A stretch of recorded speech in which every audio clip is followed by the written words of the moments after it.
Bismillahirrahmanirrahim. Selanjutnya saya akan membahas tentang pasar persaingan monopolistik dan oligopoli. Yang pertama itu ciri-ciri pasar monopolistik.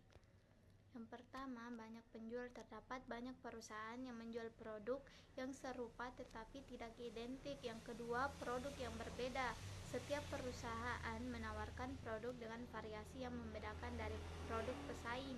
Yang ketiga, kebebasan masuk dan keluar. Perusahaan baru dapat masuk ke pasar dengan relatif mudah, dan perusahaan dapat keluar tanpa banyak hambatan. Dan yang keempat, pengaruh harga. Perusahaan memiliki kekuatan untuk mempengaruhi harga meskipun tidak sepenuhnya menentukan harga pasar. Selanjutnya itu tentang karakteristik persaingan monopolistik. Adapun yang pertama, diferensiasi produk. Perusahaan berusaha menciptakan perbedaan dalam produk untuk menarik konsumen. Yang kedua, iklan dan pemasaran.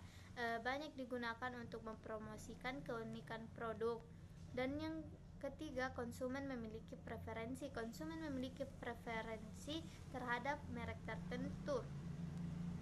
Selanjutnya, keseimbangan perusahaan dalam persaingan monopolistik. Keseimbangan dicapai ketika perusahaan menetapkan harga di atas biaya marginal sehingga memperoleh keuntungan normal dalam jangka panjang. Dalam jangka pendek, perusahaan dapat memperoleh keuntungan ekonomi. Selanjutnya itu efisiensi penggunaan faktor-faktor produksi. Pasar monopolistik cenderung kurang efisien dibandingkan pasar persaingan sempurna karena adanya kelebihan kapasitas produksi dan harga yang lebih tinggi dari biaya marginal. Selanjutnya itu tentang pasar oligopoli. Pertama itu karakteristik oligopoli.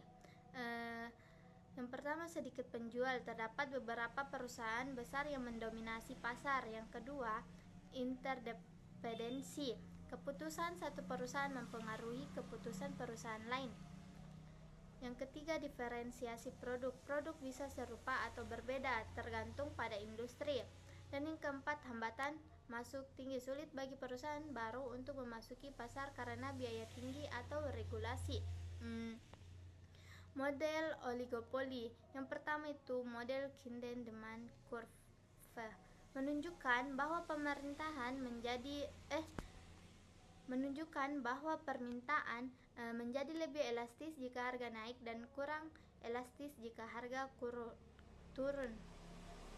Yang kedua, model kartel. Beberapa perusahaan berkolusi untuk menentukan harga dan output secara bersama-sama. Dan yang ketiga, model dominan. Satu perusahaan dominan mempengaruhi harga dan output sementara yang lain mengikut. Penilaian terhadap pasar oligopoli. Pasar oligopoli dapat menyebabkan ketidakstabilan harga dan perilaku anti persaingan, namun juga dapat mendorong inovasi dan efisiensi melalui skala ekonomi.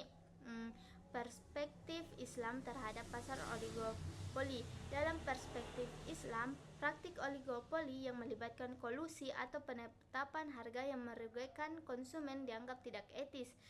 Prinsip keadilan dan transparansi harus diutamakan, serta larangan terhadap praktik monopoli yang merugikan masyarakat.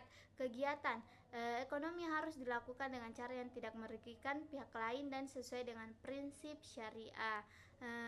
Semoga apa yang dapat saya sampaikan bermakna. Kurang dan lebihnya mohon dimaafkan. Wabillahi taufiq wal hidayah. Wassalamualaikum warahmatullahi wabarakatuh.